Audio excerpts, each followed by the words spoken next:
up, y'all, and welcome back to my channel. So today I'm going to be attempting to dye this synthetic unit. I have this dye, I have my 613 unit. You'll also need some gloves as well as some Got2b spray. And this is the wig that I'm using. It is the Swiss Lace Wig Maria 613. So in order to not dye or stain your lace, you want to go ahead and spray some Got2b spray on it. And as you can see here, I used a plastic bucket. Do not do this. Do what's recommended, which is a stainless steel pot, because your water has to stay hot consistently through the dyeing process. So this first part was a fail. So I went ahead and used that whole thing of dye, but make sure your dye says synthetic on it. Of course, because you're using a synthetic unit, the dye must say synthetic in order for it to change colors or dye.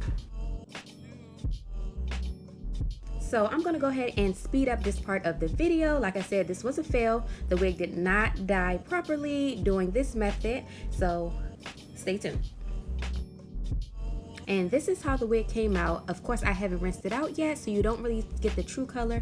But once I rinsed it out, you'll see that it was barely any pink at all. All right, y'all, so as you can see, I have switched over to a stainless steel pot. Now, of course, you're gonna use one that you don't use for cooking, an old pot.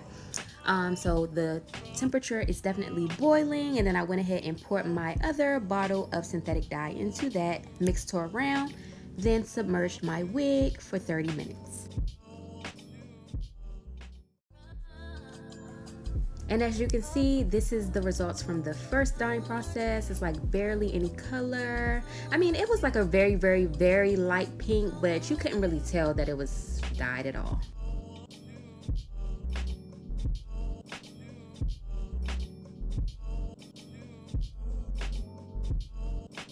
And whoo, that water is definitely hot, y'all. Like I said, the water must be a consistent temperature throughout the whole dyeing process.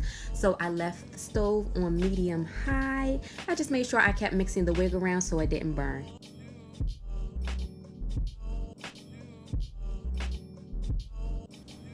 Okay, and after 30 minutes, I went ahead and rinsed my wig out. So I saw some recommendations that you can use fabric softener to keep the wig nice and soft, but I didn't have any on hand, so I just went ahead and used some shampoo that I had.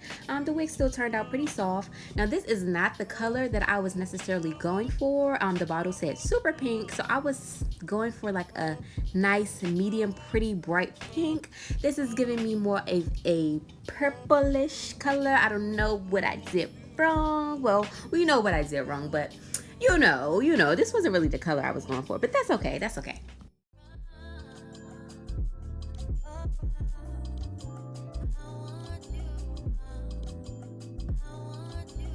And as you can see, the color came out like a purplish reddish color. This is it while it's dried. So stay tuned for part 2. I'm going to attempt to style this wig. I think I'm going to throw some curls in it. Thank you guys so much for watching, and I'll see you next time. Bye, guys.